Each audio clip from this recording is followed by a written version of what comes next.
إياك نعبد وإياك نستعين غير المغضوب عليهم ولا الضالين.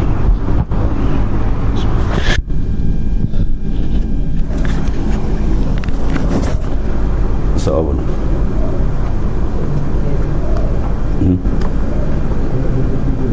Berapa? 23.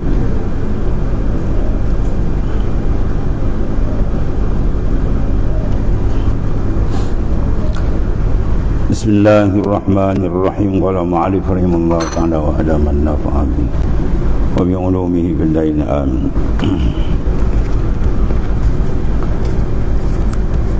Dan beza sifat nafsiyah dan sifat salbiyah.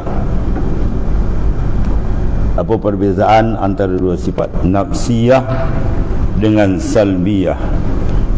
Maka telah selesailah 6 sifat yang bangsa sungguh.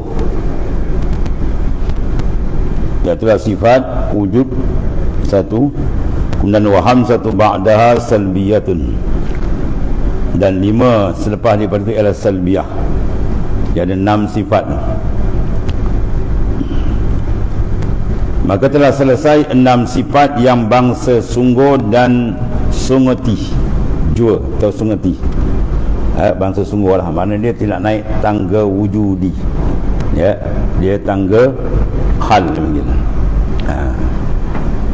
Dia ada sifat yang bangsa wujudi. Benda yang bangsa wujudi 2, satu zat, satu sifat ma'ani. Mana benda yang boleh dikatakan dilihat di akhirat, itulah dia zat wa sifatul ma'ani, zat Allah Ta'ala dan juga sifat ma'ani yang masuk dalam ayat wujuhun yawma idzin nadhirah ila rabbiha nazirah. Wajah orang beriman berseri-seri kepada Tuhan yang ia melihat. Apa yang dilihat? Az-zat wa sifatul ma'ani. Ada pun lain daripada itu tidak dapat dilihat sebab dia bukan bangsa wujudi. Ya, contoh sifat hal ataupun sifat salbiyah. Hal sama ada hal nafsiyah atau hal maknawiyah, ya, dan juga sifat, ya, itulah salbiyah. Ini benda tidak masuk dalam benda wujudi, dia panggil benda sungguh. Ya, kalau kita pun kita boleh tengok sifat baru kita yang dinamakan sama dengan sifat tu. Contoh kita kata salbiyah, benda ni tak nampak. Kita apa? Salbiyah benda yang tak dipaham, melainkan dia terjemah dengan mana ketiadaan. Ya, mandul, apa makna dia? Ketiadaan anak. Jadi nampak tak benda tu? Tak nampak, cuma kita faham. Ya, fakir, mana ketiadaan harta. Yatim, mana ketiadaan ayah. Jadi benda tu kita faham, bukan benda nampak. Kalau benda nampak, macam tubuh kita sendiri, tu zat. Zat kita nampak, dan sifat ma'ani kita, warna dia coklat, putih, ya, atau sifat ma'ani dia nampak. Adapun sifat salbiyah tak nampak. Sifat maknawiyah itu juga tak nampak, hal. Dan juga dia panggil sifat apa lagi? Hal ada 2, satu hal nafsiyah, satu lagi hal maknawiyah. Tu dua-dua hal ni bangsa sungguh. Kalau kita makan kuih itu bangsa wujudi, zat. Nampak kuih? Nampak. Kita makan sedap, sedap nampak? Sedap nampak tak? Mana nampak sedap tuan. Sedap tu kita faham je. Ya, kita makan sedap. Sebab tu kalau kita tanya, jawapan dia berbeza. Kalau kuih kita tanya, kuih ni ada atau tidak? Kalau ada dia kata masih ada. Kalau tak ada dia kata apa? Tak ada. Tapi kalau sedap dia kata sungguh sedap. Kalau tak sedap dia panggil apa? Tak sedap. Dia kata tak ada sedap ni juga. Dia kata kuih kau ni tak ada sedap. Ya, kuih kau ni tak ada sedap. Oh, cakap ni bahasa apa dia pakai? Ya, dia tak kata tak ada. Dia panggil tak aja. Sebab tak lawan dia sungguh. Ya, kalau ada lawan dia tiada. Kalau ada dia panggil ada. Kalau tak ada dia panggil tidak ada. Kalau benda bangsa sungguh hal dia panggil sungguh. Kalau tidak dia panggil tak. Dia tak panggil tak ada. Dia panggil tak sedap. Dia tak panggil tak ada sedap. Sebab sedap bukan benda bangsa ada, benda hal lagi. Ya, sini nak bahas beza antara nafsiyah dan sifat salbiyah.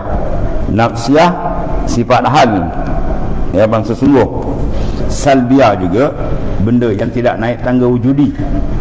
Dia dua-dua sifat ni, nafsiyah dan salbiyah, dia tidak naik tangga wujudi macam sifat ma'ani. Tapi apa beza antara kedua ni? Tengok. Maka telah selesailah dipanggil 6 sifat yang bangsa sungguh dan sungguh jua. Dan yang pertama yakni wujud, dinamakan dia sifat nafsiyah. Apa makna sifat nafsiyah? Mansubun ila nafsi, benda yang dibangsakan kepada diri. Ya, makna madlul sifat nafsiyah ni, sifat nafsiyah satu, apa dia? Wujud. Jadi wujud ni dia punya madlul, dia tunjuk dia terus kepada zat. Ya, kalau kita kata Muhammad ada rumah, ada. Jadi kita punya fikiran terus pada diri dia. Ya, terus pada diri zat. Tu beza dengan salbiah. Ya, kalau salbiah maknanya benda tu maknanya menunjuk kepada ketiadaan satu di satu perkara. Macam tadilah kita kata mandul, mana ketiadaan anak di satu perkara, mana dia orang tu. Jadi mafhum dia berbeza itu. Tapi dua-dua ni tidak naik tangga wujudi. Ya. Maka telah selesailah 6 sifat yang bangsa sungguh dan sungguh jua. Dan yang pertama yakni wujud, dinamakan dia sifat nafsiyah, yakni yang bangsa diri. Nafsun apa makna? Diri. Ya, nafsun diri. Nun fa sin, nafsun. Kita baca taskinul fa, kita matikan fa tu mati. Nafsun mana diri. Kalau nun tu kita bariskan, dia mana nafas lain, nafasun. Nafasun tu mana nafas yang keluar naik, fi kulli lamhatin wa nafasin. Yang baca fi kulli lamhatin wa nafsin. Dizikir fi kulli lamhatin wa nafsin, lain makna lagi jauh. Yang nafsin mana diri. Kalau nafasin tu nafas yang sah tu naik tu. Ejaan sama je, nun fa sin. Kalau nafsin mana diri, kalau nafasin mana nafas. Jadi sini balikin nafsiyah, bukan nafasiyah, nafsiyah. Mana yang bangsa diri, yakni yang bangsa diri. Dia ni menunjuk kepada zat diri, bukan menunjuk pada benda lain. Kalau salbiyah, dia menunjuk benda lain. Kidam, mana menunjukkan ketiadaan satu di satu perkara. Apa makna kidam? Ibaratun an-nafil adami sabiq lil wujud. Makna dia apa? Ibaratun an-nafil sabiq, menafikan ketiadaan adam, ya, yang mendahului bagi wujud Allah Ta'ala. Jadi wujud Allah Subhanahu Wa Ta'ala bila sebut kidam, ternafi, didahului oleh ketiadaan. Ya, pada salbiah kidam dia makna apa? Dia makna ketiadaan permulaan. Menafikan apa?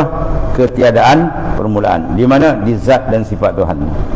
Baqa, makna salbiah kan? Makna apa? Menafikan ketiadaan kesudahan.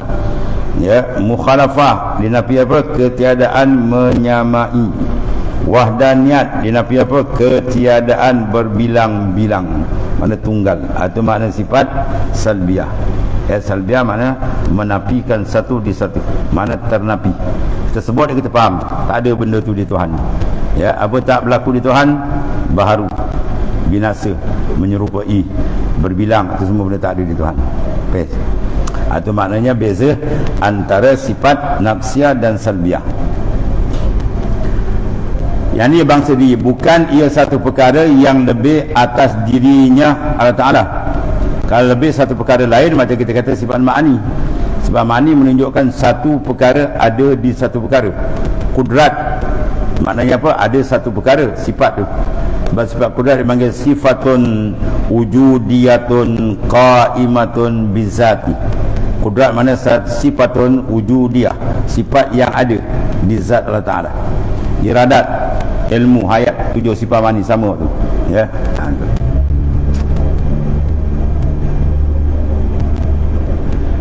Bukan perkara yang lebih atas diri zat. Apa mana lebih? Mana mafhum di mughayyarah. Mafhum zat lain, mafhum sifat lain. Itu mana lebih? Faham? Ya. Bukan makna yang sama. Mafhum zat apa? Apa mafhum zat? Faham? Mafhum zat tu? Oi. Mafhum zat tahu? Maqama binafsi, itu mafhum zat. Maqama binafsi, barang yang berdiri sendiri, mana dia tidak berajak menumpang benda-benda lain, itu dipanggil zat. Kalau mafhum sifat, maqama bighairi, benda yang berdiri pada benda lain, itu dipanggil sifat. Putih sifat. Dia berdiri ke mana? Baju kita, dinding, kertas, dia kopiah kita, dia tak boleh duduk sendiri. Kalau kopiah kita tu zat, dia duduk sendiri, dia tak menumpang kat dinding. Jadi zat dia bersifat dan sifat dia duduk di zat. Itu maksud ini. Dua benda yang tidak boleh bercerai, tapi mafhum dia lain-lain. Kepahaman dia tu lain. Makna dia lain. Makna zat sekian, makna sifat sekian.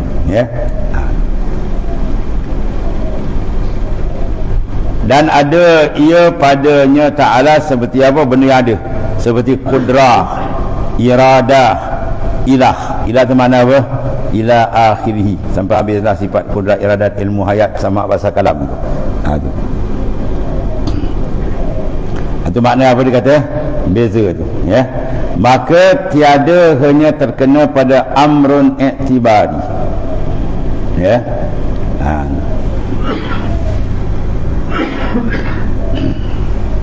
Dan ia adalah ia padanya Ta'ala seperti kudrat, iradat tu benda yang ada. Maka tiada hanya terkena kepada amrun i'tibari ataupun hal. Amrun i'tibari benda yang bangsa kira-kira je. Benda yang bangsa kira-kira ataupun benda hal. Yang ni satu kelakuan yang antara ada dan tiada. Ada dengan tiada, duduk tengah-tengah.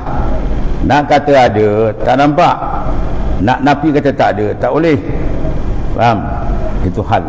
Lam tartaki ila darajatil mawjud hatta tusyahadah wa lam tanhatta ila darajatil ma'dum hatta takuna adaman bal hiya wasitatun bainal mawjudi wal ma'dum. Itu ta'rif hal. Lam tartaki iradatil mawjud, dia tak naik sampai tangga ada, hatta tusyahadah sampai boleh dilihat. Macam kopiah kita kan, baju kita, benda nampak tak? Nampak, lihat. Dia tak naik sampai tangga ada tu. Tapi walam tanhatta iradatil mawjud, dan tidak turun sampai tak ada terus adam mutlak, tidak juga. Bal hiya wasitatun, bahkan di tengah-tengah, bainal mawjud wal ma'dum, antara ada dan tak ada. Kuih tadi kan, kita makan sedap, sedap tu naik tak sampai tangga ada, macam kuih yang kita nampak tak. Tapi nak napi terus tak ada, tak boleh juga. Ia semua ditangkap oleh zihin. Dia panggil mawjud fil azhan, la fi kharijil a'yan. Dia wujud menampak pada akal je, tapi mata kepala tak nampak. Sedap. Tu. Cantik. Kita beli baju, bau, cantik. Cantik tu nampak tak? Nampak? Yang nampak baju tu. Baju tu warna apa? Hijau, warna merah. Bau lagi, oh cantik baju. Duk baju tu juga setahun tak cantik dah, buruk. Baju tu juga. Jadi cantik tu benda yang dipaham sahaja. Bila dipaham, yang tangkap dia apa? Akal. Mana akal kita faham benda ni cantik atau tak cantik. Tapi nak tengok tak boleh. Yang kita nampak baju tu. Apa baju? Kain tu. Yang kita nampak apa? Sifat ma'ani dia apa? Warna dia tu. Merah, hijau, kuning dan sebagainya. Faham? Dia tu tengah-tengah. Itu panggil sifat hal.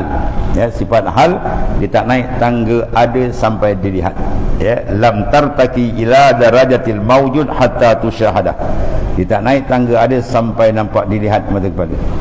Walam tanhatta ila darajatil ma'dum, dan dia tak turun tangga tak ada sampai dipanggil adam mutlak, tak ada terus, tidak juga. Bal hiya wasitatun bainal mawjud wal ma'dum. Bahkan dia dulu antara ada dengan tak ada, antara tengah-tengah tu. Nak kata ada tak nampak, nak napi tu pun tak boleh, tengah-tengah. Tu panggil hal. Sifat dia panggil hal, sifat kelakuan. Maka kelakuan tu ada dua, satu nafsiyah, satu dia panggil kelakuan maknawiyah. Kelakuan yang dibangsa pada diri itulah wujud. Sifat wujud tu jangan pandang pada zat. Zat dia taklah tu benda mawujud. Sifat wujud, sifat wujud tu hal. Nak tengok tak nampak, ada kita, nampak tak? Nampak? Kau ada pening. Bukan diri kita, ada kita tu. Sifat ada tu, bila kita tengok kita ni ada kan, kita faham ada. Tapi sifat ada tu faham, kita faham aja. Yang kita nampak dia lah di zat. Zat kita tu nampak lah. Sebab sifat ada tu dia faham aja. Macam ni panggil ada. Bila macam ni panggil tak ada, kan? Maka tidak hanya terkena pada amrun i'tibari, benda yang bangsa kira-kira. ya, amrun i'tibari, ataupun hal, kira-kira panjang pendek, itu amrun i'tibari, ya. Kalau kita kata besar kecil, kalau kita angkat ni buku ni, kitab, kita kata kitab ni besar ke kecil? Tuan-tuan jawab, besar kecil? Kecil. Lagi? Kecil. Kecil. Kalau dibanding dengan jari, dia besar. Kalau tuan-tuan kata dia besar, banding dengan meja, dia kecil pula. Sebab tu amrun i'tibari, dia tak boleh hukum melainkan kita kena adu dulu. Benda bangsa kira-kira, jadi kita kena adu. Letak benda panjang pendek, kita ambil satu benda panjang pendek, tak boleh nak hukum. Kalau kita angkat dua pensil dengan jari, boleh kita hukum. Dia panjang, yang ni pendek, ya. Kalau kita banding pula dia dengan benda lagi panjang, dia pula pendek, ya. Mana i'tibar, benda tu dapat dengan i'tibar, bandingan. Sebab tu benda dipanggil amrun i'tibari. Panjang pendek tu bukan benda yang boleh dilihat. Benda tu kita faham secara i'tibar, ya. Yang kita nampak di benda tu, bolpen tu kita nampak lah, warna dia kita nampak lah sebab makni dia. Tapi panjang pendek tak nampak, cuma kita faham dia. Bila dia ada bandingan, letak dua, yang ni pendek, ni panjang. Sebab dia berubah, pada bawa benda lain pula panjang, dia boleh dia pendek, ya. Besar kecil itu semua, cantik, itu semua benda i'tibari. Benda yang tak dapat dilihat, yang boleh dapat tangkap pada akal. Ini dipanggil wujud pada zihin, tidak pada kharijul a'yan, luar mata kepala, tak. Habis. Yang ini satu kelakuan yang antara ada dan tiada, atas khilaf yang maklum, ya, dan masyhur. Ada khilaf, benda itulah perbahasan dia. Dan yang lima kemudian daripadanya itu dinamakan sifat salbiyah. Wa khamsatu ba'daha salbiyatun. Itu dalam kitab Matan Ummu Ibrahim kata. Lima daripada wujud. Apa daripada wujud? Kidam, baqa, mukhalafah, qiyamu binafsi wa daniyat. Itu lima dipanggil. Lepas daripada itu dipanggil apa? Salbiyatun. Sifat yang dibangsakan kepada salbiyah, mana ternapi. Dan sifat ni tak boleh faham melainkan kita kena terjemah dengan makna ketiadaan. Kidam bermakna ketiadaan permulaan. Baqa apa makna ketiadaan kesudahan. Mukhalafah apa makna ketiadaan menyamai. Qiyamuhu binafsi ketiadaan berhajat pada zat dan tidak berhajat kepada fa'il pencipta. Wahdaniyat mana ketiadaan berbilang-bilang, ya. Dia mesti letak ketiadaan. Fakir apa makna ketiadaan harta. Mandul apa makna ketiadaan anak, ya. Itu seterusnya. Mana dia mesti letak dengan makna ketiadaan, mana ternapi, ya. Itu makna salbiah. Sebab dia ada wajhut tanasub, wajah kemunasabahan. Yang ulama letak sifat ni nafsiyah, apa munasabah dia, ya. Sifat ni salbiah apa sebab, ya. Yang tanya apa sebab dia nama nafsiyah, sebab nafsiyah dia. Apa sebab nama salbiah, salbiah dia, apa sebab lagi. Itu dia tak faham mungkin, ya. Ulama letak tu apa sebab salbiah, apa sebab nafsiyah, dia ada munasabah dia, ya. Kalau nafsiyah mana dimaksud kepada diri, mana sifat ni bila wujud terus tak lagi tempat lain, terus mendak diri zat, ya.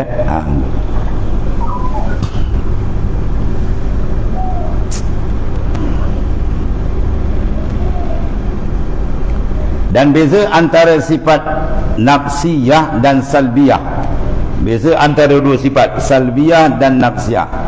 Tengok beza dia. Bahawa nafsiyah, sifat wujud tu yang menunjuk pada nafsun diri, yakni wujud itu tidak menunjuk atas ternapi barang yang tidak layak dengan dia Ta'ala.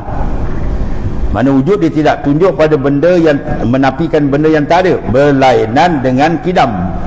Baqa mana sifat salbiah, dia menunjuk pada makna yang tak layak, dia menafikan benda yang tak layak, ya. Kidam bermaksud apa? Ketiadaan permulaan, bermakna permulaan bagi wujud Allah itu benda tak layak, ya. Baqa apa makna ternapinya? Binasa, bermakna binasa dia Tuhan tu tak layak. Jadi bila baqa makna ketiadaan binasa, itu makna kekal, ya. Hanya bila diceritakan kata adanya Allah Ta'ala, ni sifat apa? Nafsiyah, wujud. Beza dengan salbiah lima tu. Bila bahkan kita kata ada Ta'ala, maka menujulah hati yang mendengar kepada zatnya Ta'ala juga. Dia kata ada, terus pada faham pada zat diri Tuhan. Macam kita lah, dolar ada rumah, ada, terus kita nampak diri dia. Ya, dia tak punya tu makna lain. Kalau kata dia apa, yatim, kita nampak makna lain. Dia nak yatim, kita akan nampak oh dia tak ada bapa. Itu makna dia. Ya, habis.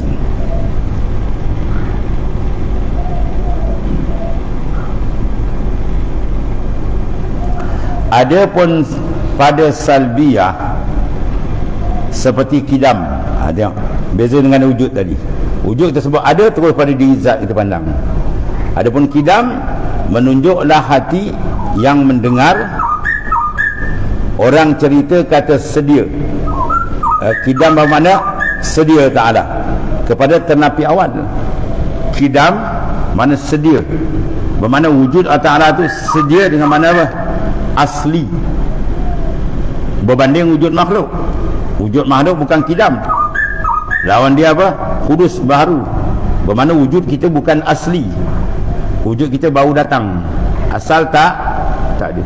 Bila Tuhan tentukan sekian tarikh ada, baru dia timbul ada. Maka maknanya kita dengan Tuhan bukan begitu. Tuhan wujud dia kidam, mana sedia. Sedia, wujud tu sedia bagi dia, asli, tak pernah, mana tidak didahului oleh ketiadaan. Jadi kidam dia pergi makna apa? Ketiadaan permulaan, dengan makna tidak didahului oleh ketiadaan. Adapun semua makhluk sebalik, semua makhluk didahului oleh ketiadaan. Itu je dia. Ya, habis. Dan ternapi pula, ternapi mulanya Ta'ala. Makna mula dengan makna mula wujud, asal tak ada. Itu ternapi. Dia sebut kidam pun dia tolak benda tu. Tak berlaku benda tu di Tuhan, berlaku di kita, mula jadi. Ya, mula jadi. Orang panggil hari jadi. Hari lahir, kan? Ada maknanya.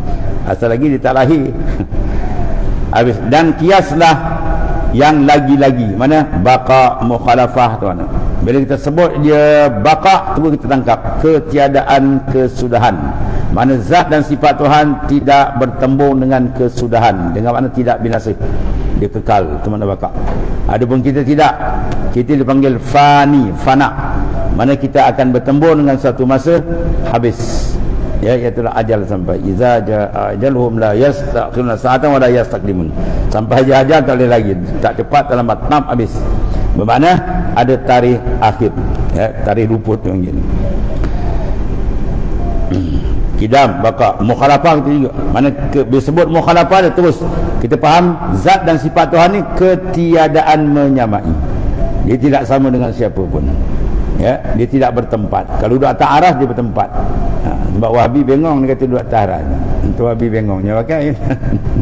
Ya, bukan mana tempat istiwa atau mana isti'la, dia menguasai sampai atas. Kalau duduk bertempat dah macam kita pula, kata mu masalah. Dah jadi mukhalafah, mana jadi mu masalah dah serupa. Kalau macam tu kita bernama Tuhan juga. Tak boleh lah. Ya, tidak ada satu wajah kesamaan kita dengan Tuhan. Dalil dia tadi telah laisa kamitslihi syai'. Tuhan tak serupa dengan makhluk. Ya, segi asal itu cukup dah. Asal Allah Ta'ala dia apa, hakikat dia zat yang wajib. Ada makhluk zat dia jaiz, baharu. Tu je. Ya, mana harus. Ada kita ni harus. Apa mana harus? Ada pun tak apa, tak ada pun tak apa. Tuhan wajib, maknanya ada dia wajib mesti, tak ada dia tak boleh. Itu maksudnya. Dia tidak menerima ketiadaan sebab dia Tuhan.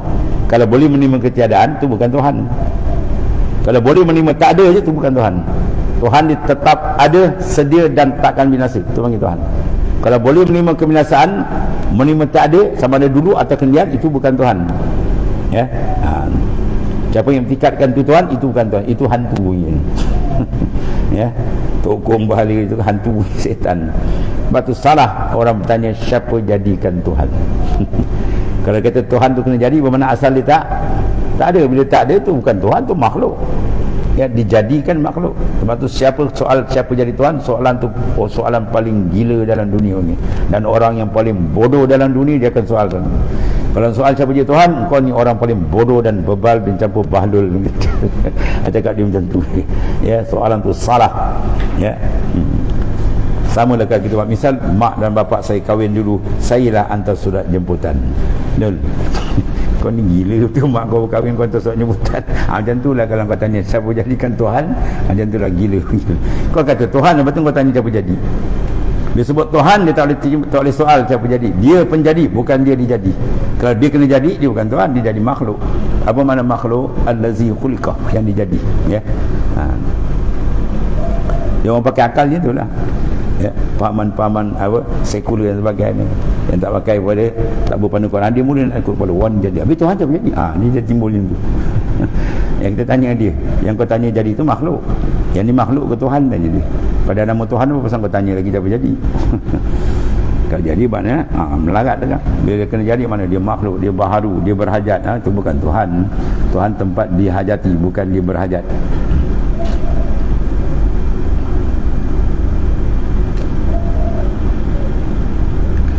Ada pun pada salbiyah seperti kidam. Mana tadi? Bawa ni. Bersalahan pada ma'ani. Ma'ani terkena imam jamak. Satu dipanggil maknan. Maknan, maknayani, ma'ani. Makna satu makna. Apa makna situ? Ialah sifat. Bersalahan pada ma'ani yang lagi akan datang.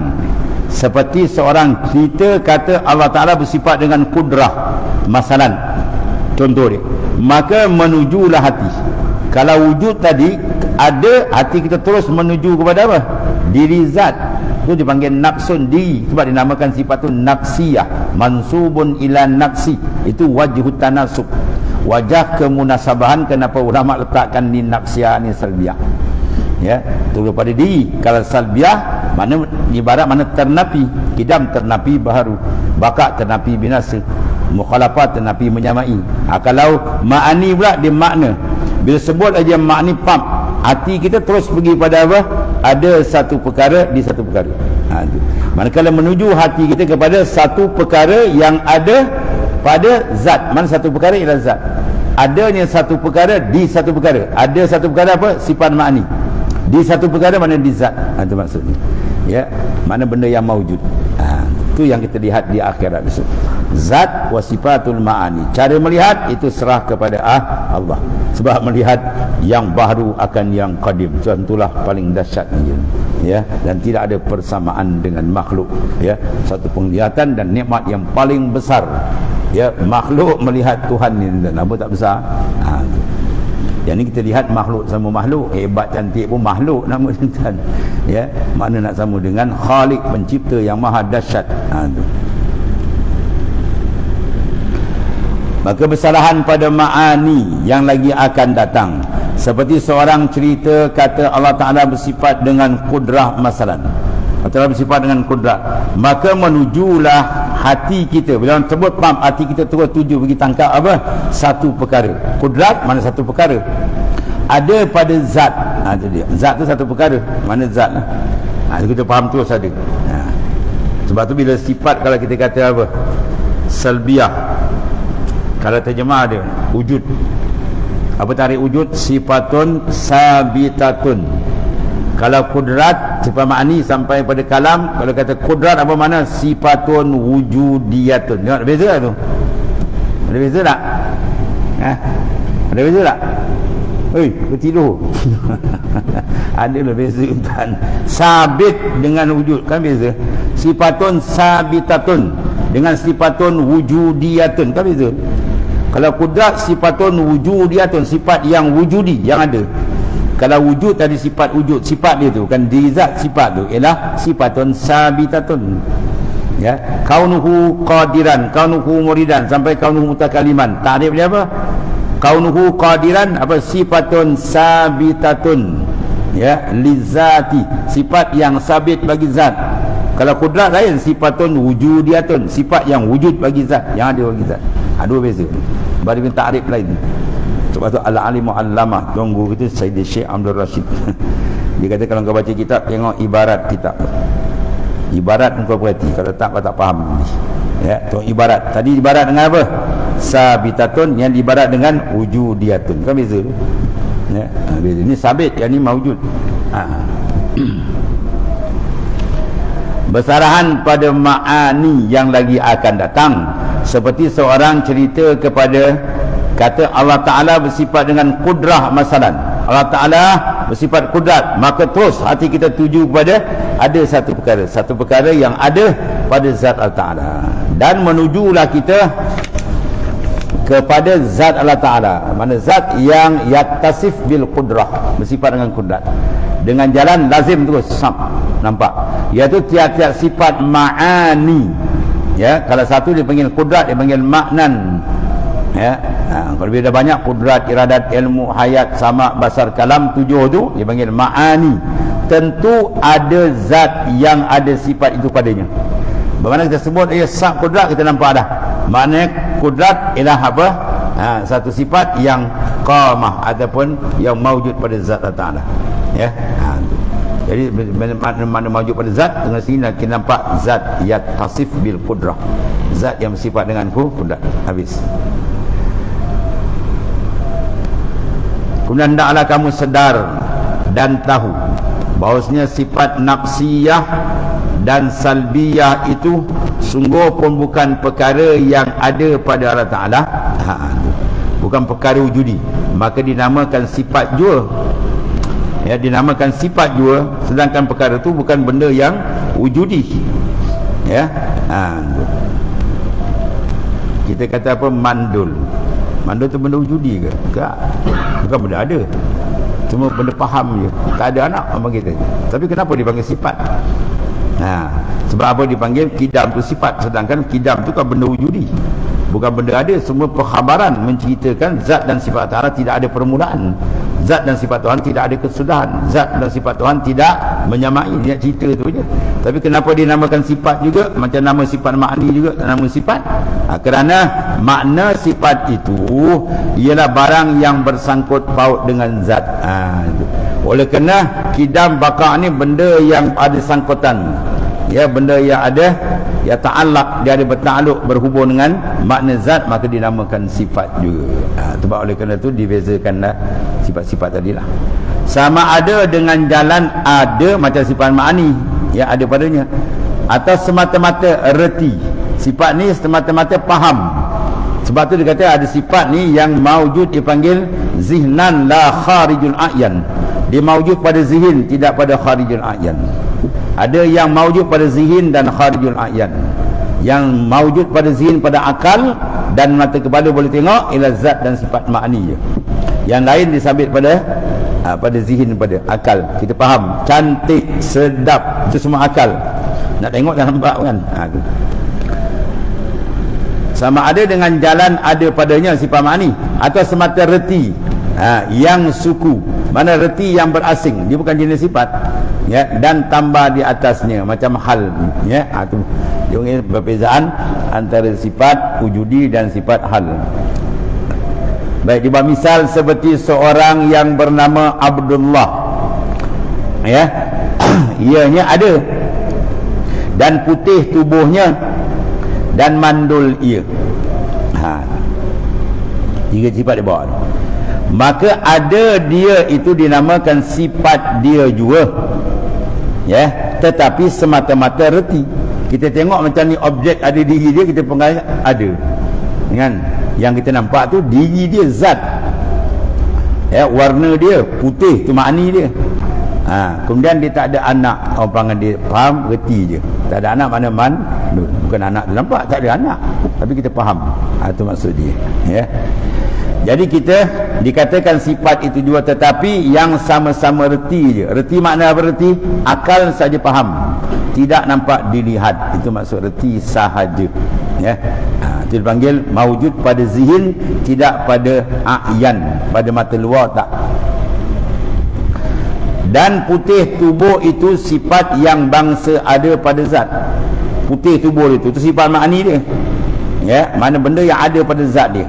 Dia bukan zat, tapi dia ada benda pada zat. Itu panggil sifat. Sifat dan benda yang duduk di zat. Dia tak boleh berjaya tangan. Tiap-tiap sifat mesti duduk di zat, dan tiap-tiap zat mesti bersifat, ya. Tiap-tiap zat bersifat, dan tiap-tiap sifat mesti duduk di zat. Dia tak boleh duduk sendiri. Kalau sifat tu berasing, dia dah tukar jadi zat pula. Sebab zat dia bawa diri. Adapun sifat dia duduk sekali dengan zat, ya. Tiap-tiap zat bersifat dan tiap-tiap sifat dia duduk di zat. Itu. Dan mandul itu sifat dia jua, iaitu dikenakan pada nama ketiadaan anak. Ini dia. Jadi tak ada kata awak ada nak, tak ada. Oh, doktor dah sahkan saya ini mandul. Dia Man bin Dul nama dia. Ya, siapa awak ni? Saya Man bin Dul. Apa Man bin Dul? Mandul. Bila mandul disebut dia mandul, akal tu tangkap. Mana dia ni ketiadaan anak. Itu maknanya. Ya, pada mata tak nampak sifat tu mana ada, mandul mana ada. Bukan nampak kepada oh dia ni mandul, nampak tu mandul ni. Ya. Sebab apa kalau dia tak cerita kita nampak tak? Dia tak cerita dia tahu tak? Kita jumpa dia, kita tak tahu dia mandul tak mandul. Bila cerita oh faham. Berdahan zat dia lain. Zat dia tak ada cerita, tengok dia pup ada. Makna dia oh dia ni putih, oh dia ni hitam, kan? Itu beza.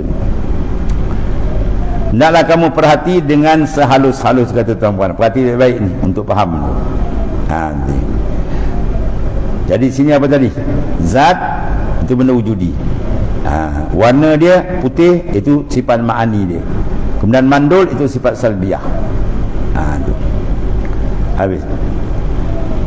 Hendaklah kamu perhati dan sehalus-halus, jangan semata-mata percaya kepada yang menyurah juga. Tahu menyurah? Bahasa petani ni, yang menyurah mana yang memberikan syarahan, surah di surah. Di asal mana syarhun, syarah. Mana yang memberikan kupasan. Kita dengar tapi kita tak nampak, jangan. Ilmu usuluddin dia pelik sikit tuan. Ilmu usuluddin dia kena mengaji sampai faham dan nampak pada suluhan akal. Pum, perang. Baru dia lepas taklid. Kalau dia mengaji banyak kitab tapi dia diko cakap tunggu dia faham tak faham, itu taklid. Taklid mana? Taklid kitab. Usuluddin dia guna akal, dia nampak betul. Yang mana dia terang tu jelas ke akal kita.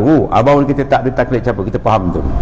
Ya, itu ilmu usuluddin. Dia nak pakai kap nampak betul. Sebab usuluddin kena betul-betul tengau. Ya, kalau dia sambil-sambil dengar khayal dia tak faham. Ya, kalau dia tidur aku tak faham tu. Habis tu.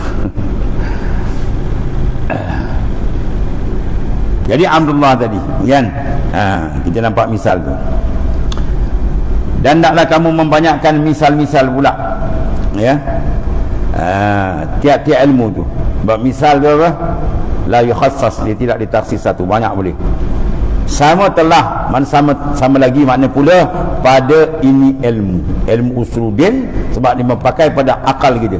Dia nak olah akal biar nampak betul. Kalau tak nampak pada akal dia panggil taklid. Bila taklid iman dia khilaf.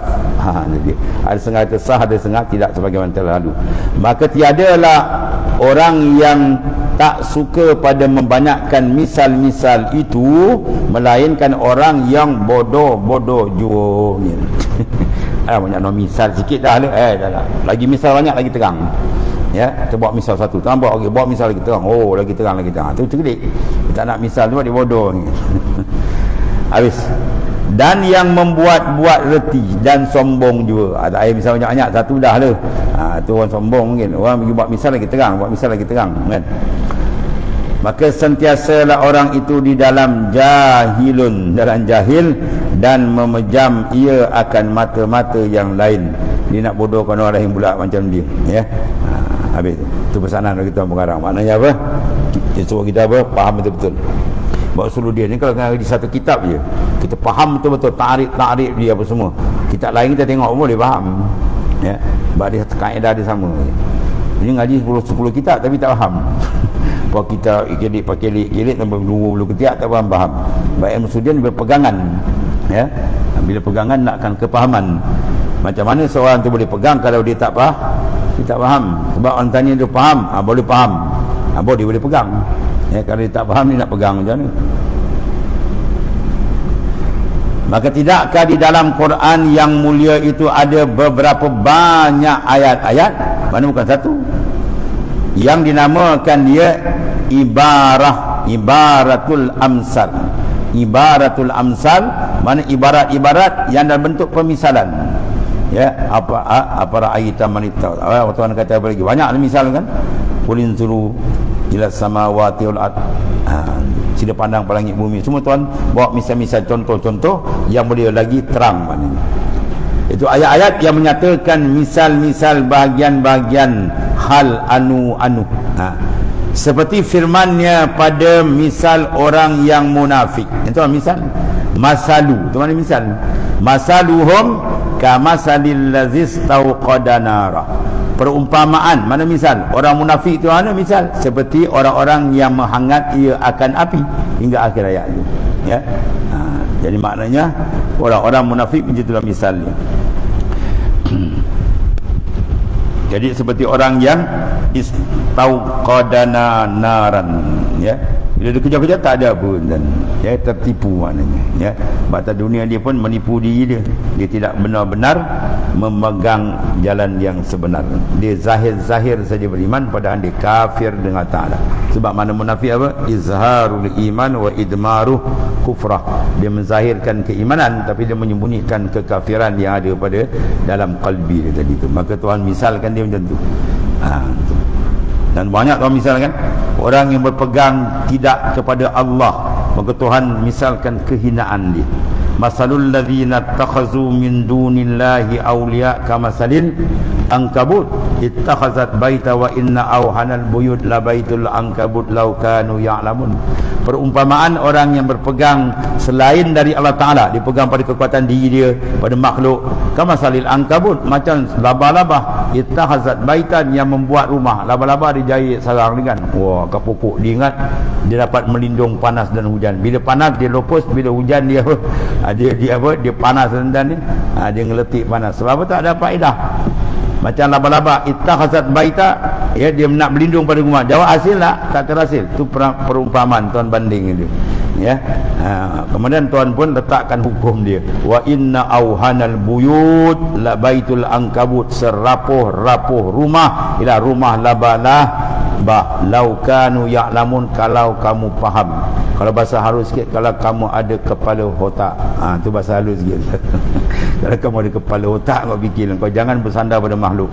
Kau macam laba-laba, kena bersandar kepada Allah Ta'ala. Itu maksud dia, ya. Itu maknanya dalam Quran banyak pemisalan yang dibuat oleh Allah. Kalau Tuhan buat misal banyak, misal ada hikmah, ya. Dia buat misal ni, banding. Sebab manusia ni kadang-kadang dia lebih tangkap dengan pemisalan.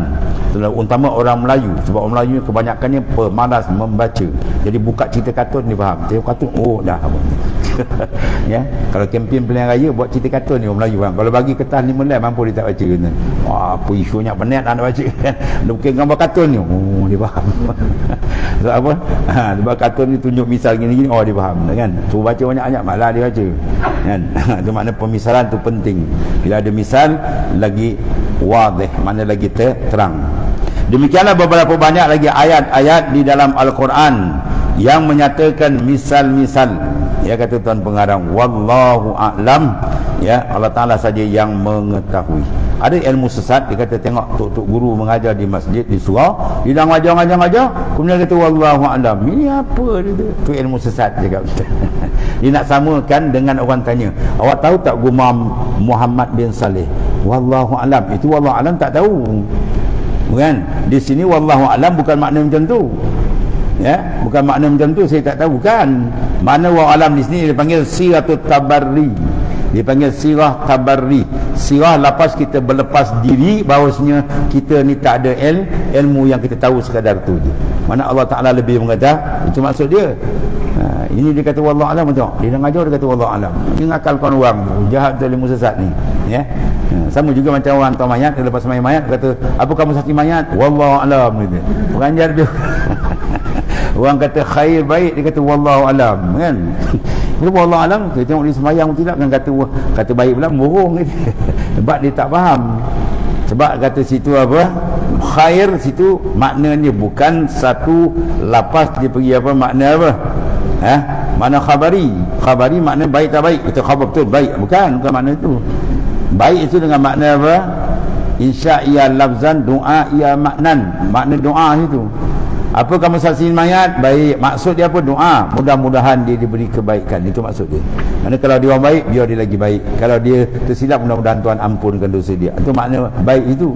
Dia ingat satu khabar. Khabar maknanya memberitahu. Maka orang beritahu orang tak baik, kita baik, bohong. Dia kata macam tu. Dia pun jeritkan, Wallahualam. Itu masjid dengar, wah siapa pula kata Wallahualam ni. Orang semua kata baik, dia kata Wallahualam. Sebab apa? Tak faham. Ini macam ni. Lepas ulama hula-hula dia kata wallahu a'lam. Maksud dia apa? Allah lebih mengetahui. Yang ada kat kita ni sikit je ilmu itu maksud dia. Habis. Maka sekarang pulanglah kita pula kepada menyatakan sifat ma'ani, ya, yang wajib atas kita ketahui dia dengan jalan tafsil, dengan jalan huraian satu persatu. Kemudian bahasan sifat qudrah wallahu a'lam.